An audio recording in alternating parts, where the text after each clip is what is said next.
Welcome to your deep dive. Today, we're going deep on a topic that's pretty mind-blowing. Global inequality. You've given us a ton of sources, and it looks like we're focusing on how effective states, governments that actually work, can help fix things. And of course, we'll be digging into excerpts from that thought-provoking book, From Poverty to Power. Yeah, it's a really rich collection of ideas, covers the impact of public services, property rights, even the massive challenges of climate change and conflict. We'll unpack all of that to give you a solid understanding of the issue and hopefully some paths to change. All right, let's dive right in. From Poverty to Power doesn't waste time with introductions. It pretty much says ending inequality is the biggest challenge of our century. And here's the kicker. They argue that global inequality is even worse than the inequalities within any single country.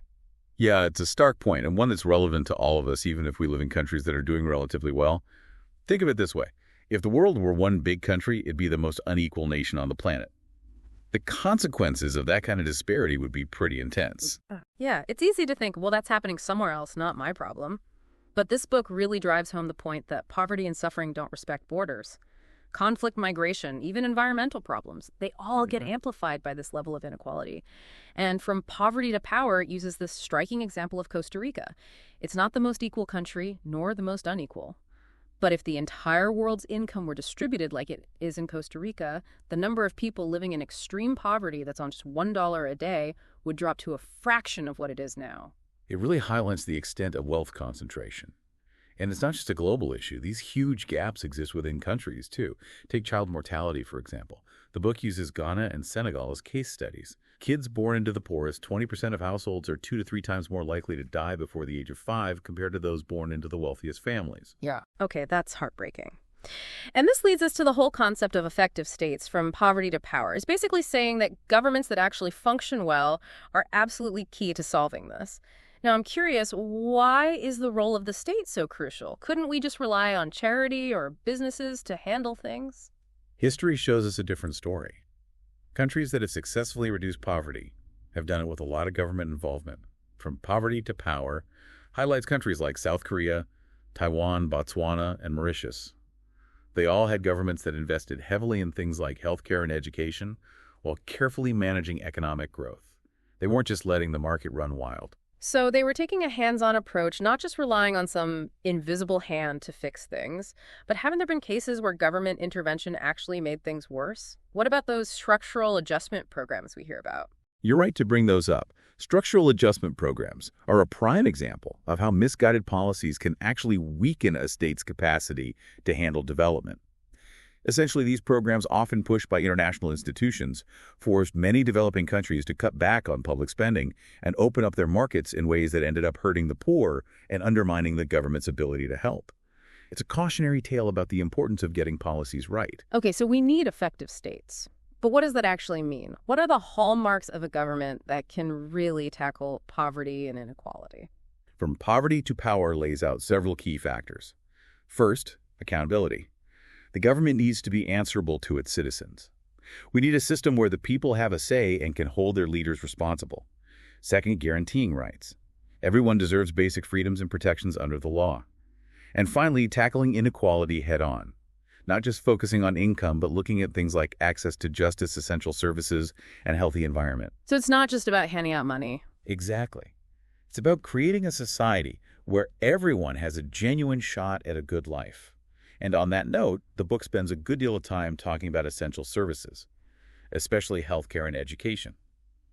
It argues these aren't just nice-to-haves, but fundamental building blocks of a decent life. And it seems like the impact goes beyond just providing basic services, right? Absolutely. From Poverty to Power highlights cases where strategic investments in healthcare and education have led to massive improvements in people's lives.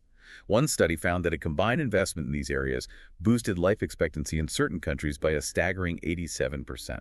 Wow, that's incredible. Talk about a return on investment. And the book is full of inspiring stories about the transformative power of these services. For example, there's a section about literacy programs for women in India. Learning to read literally changed their lives, allowing them to be more informed, navigate the world more confidently, and even make better choices about things like marriage. It's a powerful example of how something as seemingly simple as literacy can have a ripple effect on so many aspects of a person's life. And while healthcare and education are often seen as the core essentials, From Poverty to Power makes a strong case for including reproductive and sexual health care in that mix. You're right. Access to those services is often overlooked, even though it has a huge impact on women's rights and well-being. It's about giving them control over their own bodies and lives. It's not just about individual empowerment either. The book actually links the lack of reproductive and sexual health care to broader global health problems, stating that it accounts for nearly 1/5 of all illnesses and premature deaths worldwide. That's a staggering statistic. Ever. And it underscores the importance of family planning services, which, according to the book, prevent a whopping 187 million unintended pregnancies each year. That translates to millions of unplanned births, abortions, and infant deaths avoided. Okay, that's a game changer. It really makes you rethink how we approach development and what we consider essential. But I have to admit, when I saw property rights in the outline, I was a bit taken aback. Isn't that a more capitalist concept? How does that fit into the fight against poverty and inequality? It's definitely a complex issue, and as the book points out, a controversial one. Property rights aren't even included in international human rights treaties. But there's a growing recognition that they play a vital role in development, especially for the poor. So it's about more than just owning stuff. Right. It's about having security and control over resources, whether it's land, housing, or even intellectual property. Having those rights recognized can provide a foundation for building a better life. From Poverty to Power brings up the example of land reform in South Korea and Taiwan.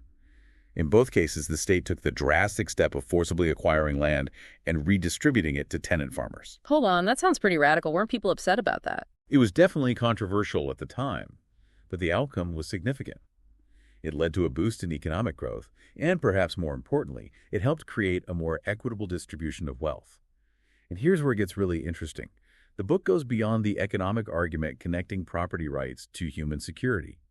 In Kerala, India, studies have shown that women who own property are much less likely to be victims of violence. Whoa. I never would have connected those two things. So owning land can actually make you safer. That's the surprising insight. And there's even evidence suggesting a link between land ownership and lower HIV infection rates. It all comes back to having agency and control over your own life. The security of knowing you have a place to call your own can be incredibly empowering. It's encouraging to see that land reform is back on the agenda in many countries, thanks in part to citizen movements in places like Bolivia, Brazil, India, and the Philippines. That's inspiring. It shows the power of people demanding change. And speaking of citizen action, the book is packed with examples of how everyday people have sparked incredible transformations. It's not just about protests or marches, though, right? There are other ways to make a difference. Absolutely. From Poverty to Power highlights how citizen action takes many forms, from community organizing to legal advocacy to simply demanding access to information. One powerful story is about Bolivia's Chiquitanos people, who spent years using marches and legal action to secure land rights. Their persistence finally paid off when the government recognized original community territory. So they were playing the long game, and it worked. But what about communities that don't have the resources or know how to navigate the legal system? What can they do? That's where access to information becomes incredibly powerful. The book uses the example of a businessman in India who, thanks to a new right to information law, exposed the government's lack of sanitation plans for his slum. Talk about holding power accountable. It's amazing how transparency can force leaders to take action. Exactly. And it's not just happening in India. From Poverty to Power highlights cases all over the world, like in the Solomon Islands, where communities are using their right to information to protect their forests from illegal logging. It's like giving people the tools they need to fight for their own well-being. But even with citizen action and effective states, it feels like we're still just scratching the surface. The book also dives into a whole bunch of specific policy solutions, right? You're right. From Poverty to Power challenges us to think beyond the usual approaches. One solution they highlight is microfinance. There are still millions of people worldwide who don't have access to basic financial services. Microfinance aims to bridge that gap, not just by providing loans, but also by offering things like savings accounts and insurance. It's about giving people a financial safety net. That's crucial, especially for folks who live with a lot of uncertainty. But then there's this giant elephant in the room, climate change. Right, and From Poverty to Power stresses the urgency of adapting to climate change, particularly for communities already struggling with issues like food insecurity. It feels like we're fighting a battle on multiple fronts. In a way, we are. And the urgency is really driven home by projections from the Intergovernmental Panel on Climate Change. They estimate that by as early as 2020, some African countries could see their rain-fed agricultural yields drop by a shocking 50%. Okay, now that's terrifying. It really highlights the need to act now, not later. So we've got a lot to unpack here. From shocking inequalities to the power of effective states and citizen action, it's clear this is a complex issue with no easy answers. But before we get overwhelmed, I'm curious. What jumped out at you from all of this? What surprised you the most? For me, it was the unexpected link between property rights and women's safety. It's not something you'd immediately think of, but owning land can actually empower women and protect them from violence. That's a powerful takeaway. What about you? What resonated with you? Honestly, a lot of things are swirling around in my head right now, but one thing that really stuck with me was how the book reframes the way we think about measuring progress. It's not just about GDP growth anymore, right? There's a whole new way of looking at things. You're picking up on a key point, from poverty to power. Really pushes for a more holistic approach to economics, one that considers things like environmental sustainability, social well-being, and how evenly wealth is spread out, not just the total amount of wealth generated. It's like saying, hey, maybe focusing solely on GDP isn't giving us the full picture, but how do we actually measure these less tangible aspects of progress?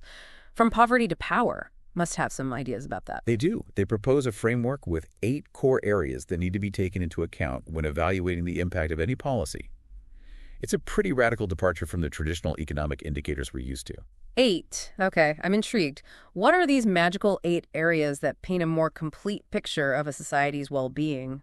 They start with the familiar economic measures like economic activity and income poverty, but then branch out to include things like environmental sustainability, social equity, price stability, wages, government transfers, and even gender equality. Wow, that's a pretty comprehensive list. It's like they're saying we need to stop looking at the world through just an economic lens and start considering the human impact of our choices. It makes me wonder if our current political systems are even set up to think about all of these things. It's a valid point. And that brings us back to the importance of effective states, because ultimately it's governments that have the power to create policies that address these broader concerns.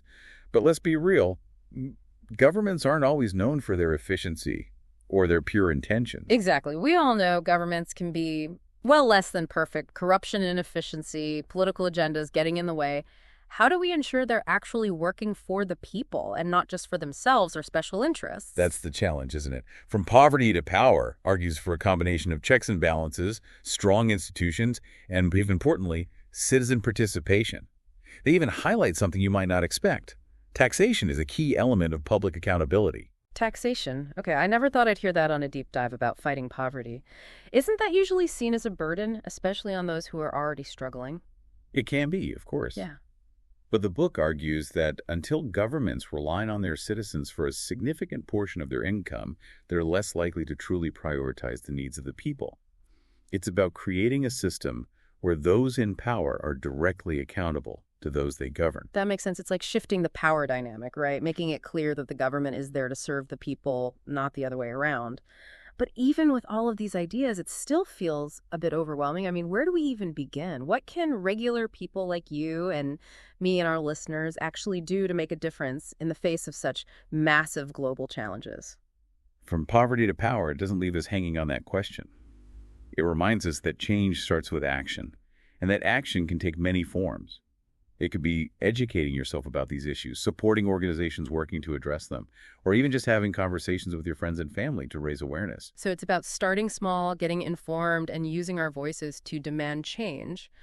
One thing I found really inspiring in the book was how they showcase the power of citizen movements, those everyday heroes who are fighting for a more just world, even when the odds are stacked against them. Absolutely. The book is full of those stories, from the women in India fighting for safer working conditions to the communities in the Philippines protecting their forests from illegal logging. It's a testament to the power of collective action. Those stories are incredibly powerful. It's proof that change is possible, even in the face of seemingly insurmountable obstacles. But we've been talking a lot about the roles of effective states and citizen action within countries. What about the global stage? What about those big international institutions? Do they have a role to play in all of this? From poverty to power definitely doesn't shy away from that question. There's a whole section dedicated to exploring how global governance impacts the fight against poverty and inequality. It delves into complex topics like the international financial system, trade agreements, and the effectiveness of aid. So we're zooming out now from the local to the global to see how these issues are intertwined on an international level. Let's start with the financial system. What does From Poverty to Power have to say about that? It takes a pretty critical look at some of the big players like the World Bank and the International Monetary Fund, while acknowledging that these institutions can play a positive role in development. The book also points out that their policies have, in some cases, actually worsened poverty and inequality. Wait, so the institutions that are supposed to be helping are actually making things worse. How is that possible? It's complicated. The book argues that power imbalances, conflicting interests, and a tendency to apply one-size-fits-all solutions without considering the specific needs of individual countries have sometimes led to unintended negative consequences. It also criticizes the dominance of wealthy nations in these institutions, which can silence the voices of developing countries. It sounds like a reminder that even on a global level, it all comes down to who holds the power and how that power is used. But I'm guessing From Poverty to Power doesn't just point fingers. They must offer some ideas for how to make these institutions more effective, right? They do. The book advocates for greater transparency, accountability, and a shift in power dynamics to give developing countries more influence. It also calls for a more holistic approach to economic policy, one that prioritizes human well-being and environmental sustainability over simply maximizing profits. It's like asking these institutions to live up to their own ideals, but what about trade? That's a huge part of globalization, and it's often touted as a way to lift countries out of poverty. Does the book agree with that assessment? It's not so cut and dry, while acknowledging that trade can be a powerful engine for growth. From Poverty to Power emphasizes that the rules of the game need to be fair. It critiques the current system, which often benefits wealthy countries at the expense of developing ones. So it's not just about trading, it's about how we trade and who benefits from those exchanges. What are some of the specific problems they highlight? One major issue is agricultural subsidies. Wealthy nations often protect their own farmers with subsidies, which makes it harder for farmers in developing countries to compete. They then turn around and demand that those same developing countries open up their markets, creating a very uneven playing field. The book also discusses intellectual property rights, arguing that they can sometimes hinder access to essential medicines and technologies in poorer countries. It sounds like a rigged system that's perpetuating global inequality, so how do we fix it? How do we make trade actually work for everyone? The book calls for a fairer trading system, one that levels the playing field and gives developing countries a genuine chance to benefit from global markets. It also emphasizes the importance of ensuring that trade agreements don't undermine a country's ability to protect workers' rights, promote environmental sustainability, and safeguard public health. It's about ensuring that trade doesn't become a race to the bottom, where the cheapest labor and the weakest environmental regulations win out. It's about prioritizing people and the planet over pure profit. But let's move on to something we hear about all the time in the context of fighting poverty. Aid. Is it the solution? Or is it part of the problem? From Poverty to Power takes a nuanced view of aid. It recognizes that aid has played a role in some development successes, but it also argues that it can be mismanaged, poorly targeted, and even counterproductive in some cases. So aid can actually do more harm than good. How does that happen? The book points to several problems. Sometimes aid is tied to political agendas serving the interests of the donor country rather than the recipient. There are also issues with the efficiency of some aid agencies and concerns that aid can create dependency and undermine local initiatives. It sounds like we need to rethink the whole aid model, make it more about empowering people and building sustainable systems and less about just handing out money. Exactly. And the book offers some concrete recommendations for improving aid effectiveness. Mm-hmm. It stresses the importance of aligning aid with the priorities of recipient countries, strengthening local institutions, and promoting transparency and accountability throughout the aid system. It's about turning aid into a genuine partnership, where the voices of those receiving aid are heard and respected. But even with effective aid, fairer trade, and a more just financial system, we still have this massive looming issue of climate change, don't we? It feels like that overshadows everything. You're right. And From Poverty to Power dedicates a significant portion to exploring how climate change impacts developing countries and the urgent need for a global response. We all hear about climate change, but why is it especially relevant to the fight against poverty and inequality? Because the impacts of climate change are hitting the poorest and most vulnerable communities the hardest. We're talking about people who are already struggling to survive who rely heavily on agriculture for their livelihoods and who often lack the resources to adapt to a changing climate. It's like they're getting hit from both sides. Poverty and inequality on one hand and climate change on the other, it must be incredibly challenging to cope with both. It is From Poverty to Power highlights the devastating impacts we're already seeing. Increased droughts, floods, extreme weather events, all of these can destroy crops, displace entire communities, and lead to food shortages. It's a grim reality that's unfolding right now. It's a pretty bleak picture, but I'm hoping the book doesn't just leave us there.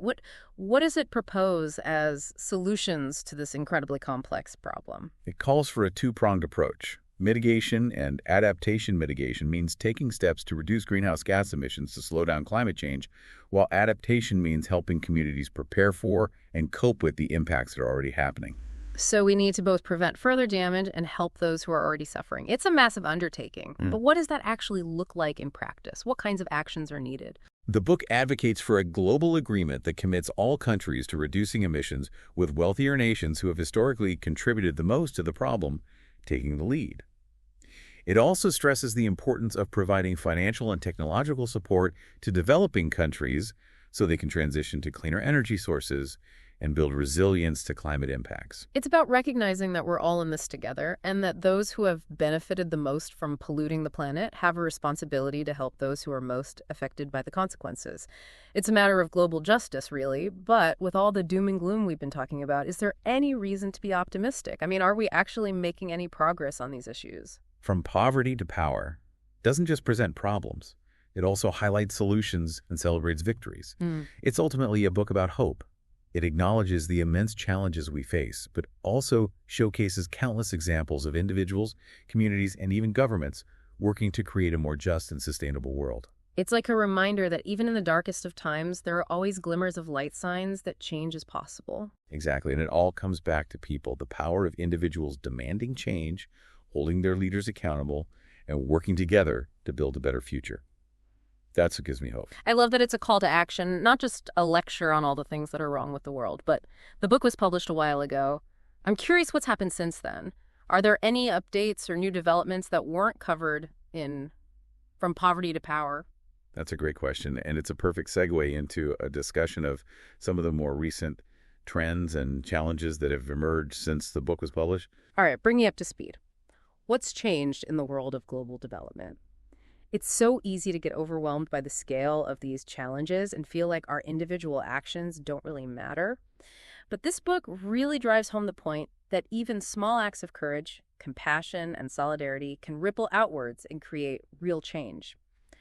One thing that really got me thinking was this whole concept of 21st century economics that the book talks about. It's like they're saying our old ways of thinking about economics are outdated, and we need a new model, one that's more in tune with the realities of a globalized world and the interconnected challenges we're facing. You're hitting on a really crucial point. From Poverty to Power makes the compelling case for moving beyond just measuring progress in terms of economic growth.